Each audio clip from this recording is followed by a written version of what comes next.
Hello everyone, এমকে Bengali ক্লাসরুমে সবাইকে জানাই স্বাগত। আজকে আমি তোমাদের সাথে পৃষ্ঠা 71 থেকে 73 ইতিহাসের সমস্ত প্রশ্ন উত্তর আলোচনা করেছি। তোমরা অবশ্যই ভিডিওটা শেষ পর্যন্ত দেখো।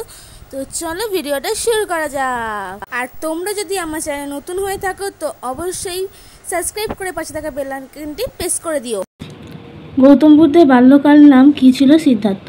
গৌতম বুদ্ধ কোথায় জন্ম হয়? নেপালের তরাই অঞ্চলে কপিলের বস্তুতে। গৌতম বুদ্ধের কবে জন্ম হয়? কোন বংশে? 566 খ্রিস্টাব্দে শাক্য বংশে। গৌতম বুদ্ধ যে গাছের তলায় বসে তপস্যা করেছিলেন তার নাম কি? কত বছর তপস্যা করেছিল? বোধিবৃক্ষর তলায় এবং 6 বছর। কোথায় গৌতম বুদ্ধের প্রথম তার 5 জন শিষ্যের মধ্যে উপদেশ প্রচার করে? বারাণসীর কাছে সারনাথ। বুদ্ধদেবের প্রথম ধর্মপ্রচার ঘটনা কী নামে পরিচিত? ধর্মচক্র প্রবর্তন। বুদ্ধ ধর্মের দুঃখ থেকে মুক্তি পাওয়ার 8টি উপায় কী নামে পরিচিত? অষ্টাঙ্গিক মার্গ। গৌতম বুদ্ধ কত খ্রিস্টাব্দে কোথায় মারা যায়? 886 খ্রিস্টাব্দে কুশীনগরে।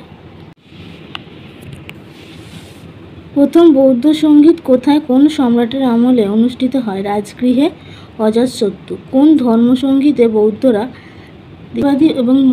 থেরবাদী এবং মহাসাংগীতিক দুটি ভাগে ভাগ করা হয়? দ্বিতীয় ধর্মসঙ্গীতে।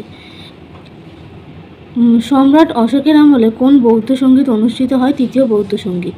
চতুর্থ বৌদ্ধ সঙ্গীতে সভাপতিত্ব করেন কে? বসুমিত্র। চতুর্থ বৌদ্ধ সঙ্গীতে কোন গুরুত্বপূর্ণ ঘটনা ঘটেছিল?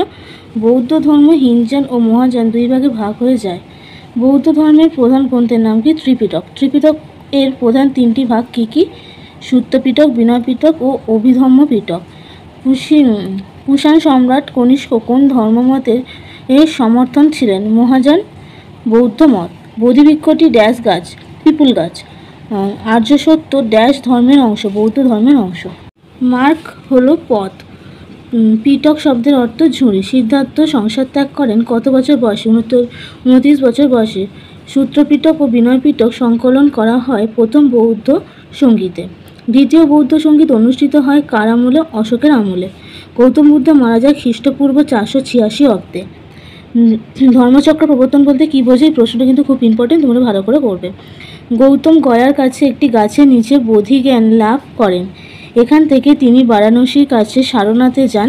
সারনাথে তিনি তার 5 জন সঙ্গীতের কাছে বৌদ্ধ ধর্মের উপদেশ দেন। এই ঘটনা ইতিহাসে ধর্মচক্র প্রবর্তন নামে পরিচিত। বৌদ্ধ ধর্মের মূল নীতি কী ছিল?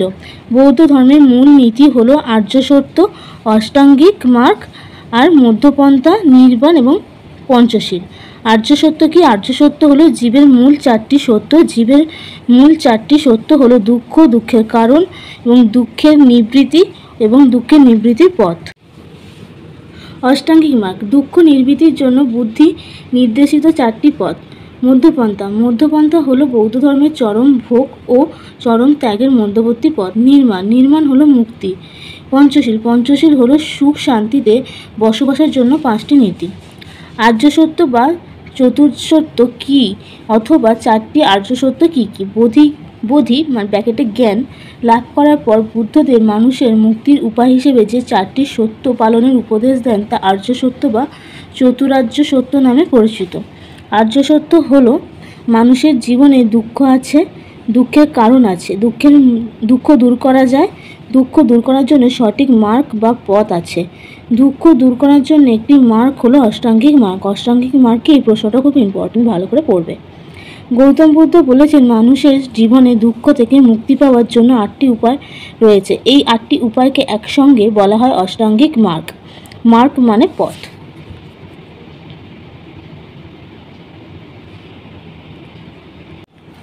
অষ্টাঙ্গিক মার্গ। অষ্টাঙ্গিক মার্গ বা পথ হলো সৎ বাক্য, সৎ কার্য, সৎ জীবিকা, সৎ চেষ্টা, সৎ চিন্তা, সৎ চেতনা, সৎ সংকলন, সৎ সমাধি।